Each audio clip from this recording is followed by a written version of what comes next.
반갑습니다. 최기철 목사입니다. 오늘은 선교의 운영에 대해서 말씀을 드리려고 합니다. 벌써 7번째 강의가 되겠습니다. 교회와 선교회. 오늘날 시대적 특징은 각 분야의 다양화와 전문화에 있다고 봅니다.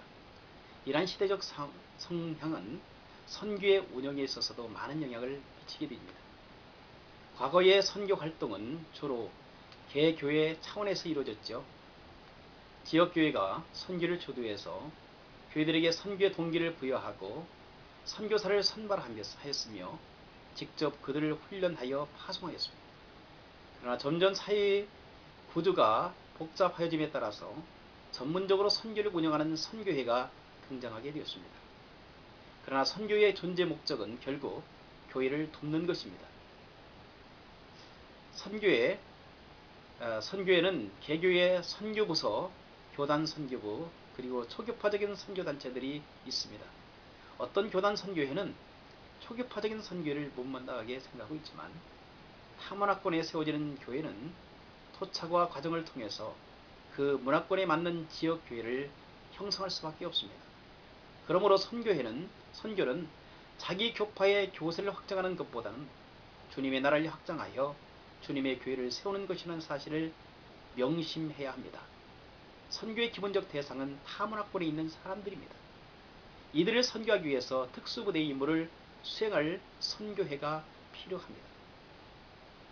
이들은 선교사를 선발하고 훈련하여 파송하고 후원하여 복음을 전 세계에 전파해야 할 사명을 가져야 할 것입니다. 선교회는 선교사와 후원교회 사이에 협력을 통하여 선교사의 재정 문제나 안식년 제도, 선교사 자녀의 교육 등에 대해 정책을 세우고 추진해야 합니다. 선교사로 하여금 자신의 선교비를 조달하도록 하는 방식을 우리는 믿음 선교라고 합니다. 이러한 방식은 중국 내지 선교의 Overseas Missionary Fellowship이라고 하는 그 OMF라고 하는 그런 허디슨 테일러에서 시작된 것을 볼 수 있습니다. 선교사의 안식년은 3년에서 5년에 한 차례씩 일정한 기간을 정하여 선교사들이 재충전할 수 있도록 도와야 합니다.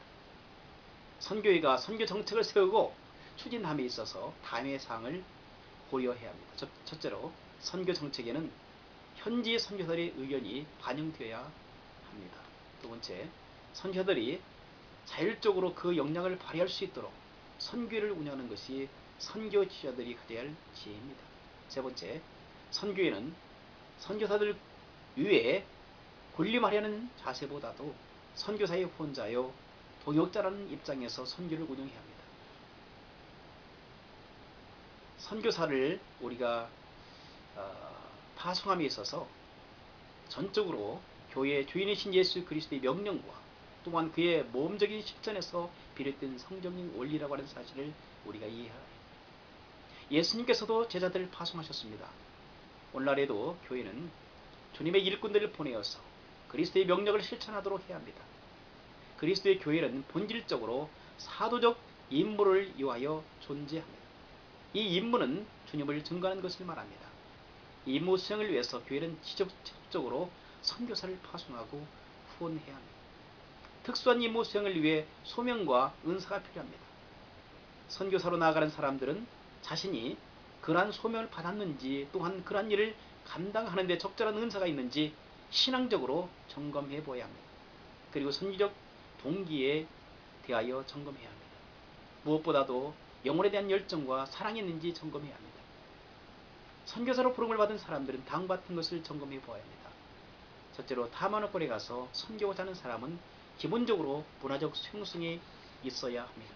둘째로 선교사 후보생에게 또한 고려되어지는 것은 언어적인 문제입니다. 셋째로 선교사 후보생들이 고려할 또 한 가지는 가정 문제인 것입니다. 선교사의 준비를 보게 되면 학적인 준비가 되어야 합니다. 두 번째는 신체적, 정신적인 준비입니다. 그리고 기후, 환경, 언어, 인종, 풍습 등이 다른 지역에 가서 사역하는 데에도 사역하는 데는 고도의 정신적, 신체적 강건함이 필요하기 때문에 그렇습니다. 이러한 다양한 환경적 도전을 극복하기 위해서 선교사들은 정서적 안정감을 유지할 수 있어야 합니다. 선교사와 선교화를 보게 되면 복종의 자세가 필요합니다. 감사의 태도가 중요합니다. 협력의 태도가 중요합니다. 선교사들은 선교의 입장을 이해하는 태도를 가져야 합니다.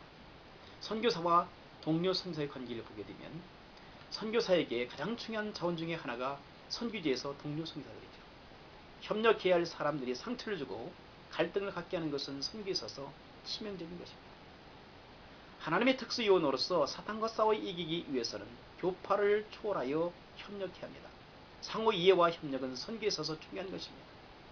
동료 선교사회의 신실한 협력을 위한 제안이 바로 몇 가지 있습니다. 선교사는 다른 동료 선교사들로 자기와 같은 하나님의 소명 안에서 일하고 있음을 인정해야 합니다. 둘째로 선교사는 동료 선교사들의 부족한 부분을 채워주기 위해 노력해야 합니다. 셋째로 서로의 처지나 하는 일을 비교하는 것은 삼가해야 합니다.